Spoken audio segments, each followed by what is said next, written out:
Hello everyone, hope you guys are doing well. Today I will be reviewing 4 different Crusader minifigs that I got, as well as their horses.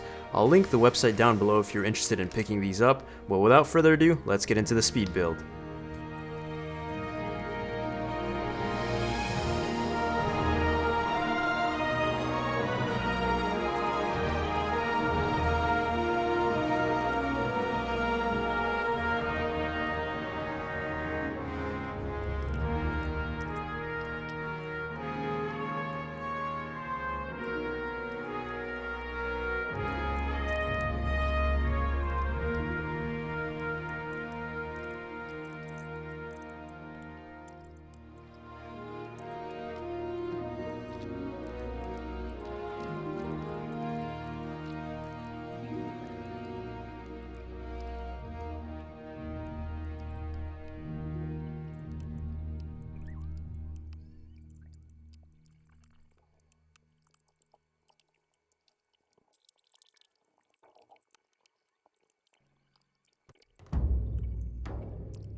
Alright, so as you guys just saw, I ended up building a little more than just the 4 horsemen.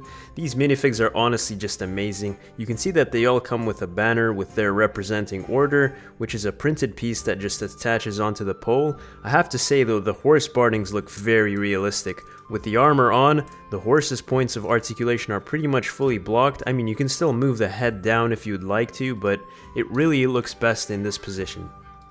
It is basically made up of 4 parts which come off the horse like so.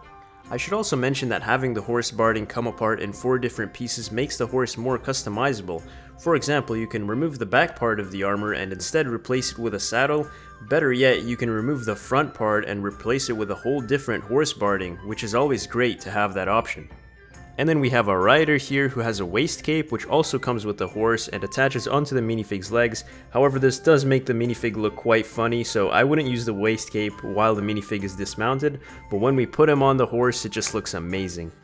But now let's take a look at the different minifig types. First up we have the Teutonic Knight. You can see how cool he looks mounted up on the horse. He comes with a pretty nice horned great helm, which is actually highly debated whether they actually wore these to battle. It is more probable that they would have worn these in tournaments to display the knight's heraldry. But anyway, the minifigs come with this cape that sort of goes over the torso printing, which can be removed to reveal the printing underneath.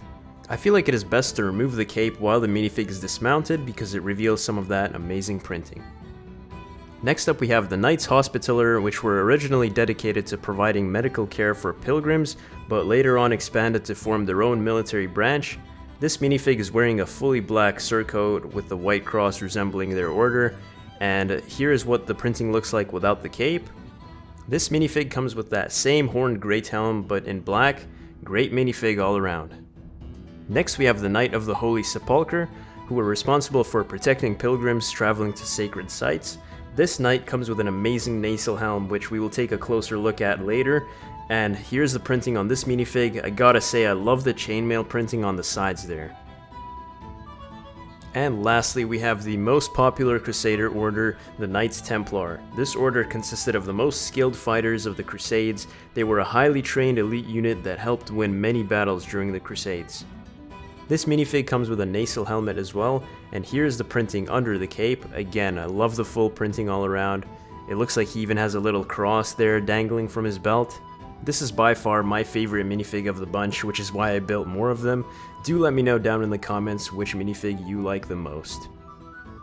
So those were all the minifig types. Now I wanted to compare the different types of nasal helms that I have collected.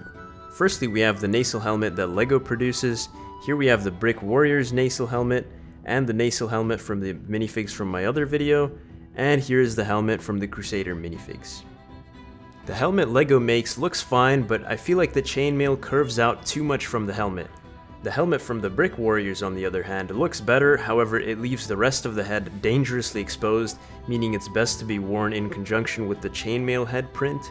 The Crusader helmet fixes both of these problems and makes it look 10 times better by adding texture to the chainmail part of the helmet and making it cover the head completely. This really gives the illusion that the minifig is wearing a chainmail coif topped off with a nacelle helmet, which is how they were actually worn. All this makes the helmet look truly unique and realistic. This helmet looks perfect on my 100 Years War minifigs and will definitely look good on your medieval minifigs too. All in all, these Crusader minifigs are a great pickup and will be a great addition to any medieval army. These minifigs will be available on my online store if you're interested in picking them up. The minifigs will be sold in sets of 4 while the horses will be sold individually. The link to my store will be down in the description below. I would definitely recommend you guys get some of these because the horse bardings look super realistic and so does that amazing nacelle helmet. But that is all I've got for today. I have lots of these unboxing videos coming up, and I'm looking forward to finishing my trebuchet mock, which you can check out as well if you're interested. Thank you guys so much for watching, and I'll see you guys in the next one. Goodbye.